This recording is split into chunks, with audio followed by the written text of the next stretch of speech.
నిజాయితీగా నిష్కల్మషంగా ఉండేటువంటి వీర మహిళలకు చెప్తున్నా, జన సైనికులకు చెప్తున్నా, ప్రపంచ రాజకీయ చరిత్రని మార్చడానికి మరొక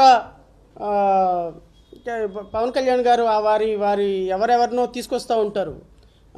వారందరినీ ఆదర్శంగా తీసుకున్నటువంటి ప్రపంచ రాజకీయాలను మార్చాలనుకున్న గౌరవ పవన్ కళ్యాణ్ గారికి కూడా చెప్తున్నా, మీరు మాటలు చెప్పి, మాయ మాటలు చెప్పి, మోసపూరితమైన మాటలు చెప్పి అధికారంలోకి వచ్చిన మీరు చెప్పినటువంటి ప్రతి మాటని తూచా తప్పకుండా ప్రజల కోసం అమలు జరిపి చేరాల్సిందే.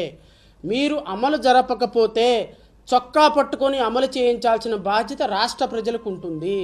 రాష్ట్ర ప్రజలు మిమ్మల్ని చొక్కాలు పట్టుకొని రోడ్డు మీదకి లాగి మీరు ఇచ్చిన హామీలు ఏమవుతాయని అడిగే హక్కు వాళ్ళకి ఉన్నది. ఎందుకు అంటే మీరిద్దరు మాటిచ్చి ఈ రాష్ట్రంలోకి అధికారంలోకి వచ్చే కారణంగా సొల్లు కబుర్లు, సోది కబుర్లు చెప్పుకుంటా రాష్ట్ర ఆర్థిక పరిస్థితి బాగాలేదు, 5 సంవత్సరాలు విచ్ఛిన్నం జరిగింది, 5 సంవత్సరాల్లో ఏం జరిగిందో తెలీదు, ఇవన్నీ రాష్ట్ర ప్రజలకు వద్దండి. ముఖ్యమంత్రి చంద్రబాబు నాయుడు, మాజీ ఉప ముఖ్యమంత్రి పవన్ కళ్యాణ్ సంపద సృష్టిస్తామని చెప్పినారు. సంపద ఎలా సృష్టిస్తారో రాష్ట్ర ప్రజలకు అనవసరం. సంపద సృష్టించాల్సిన బాధ్యత మీది.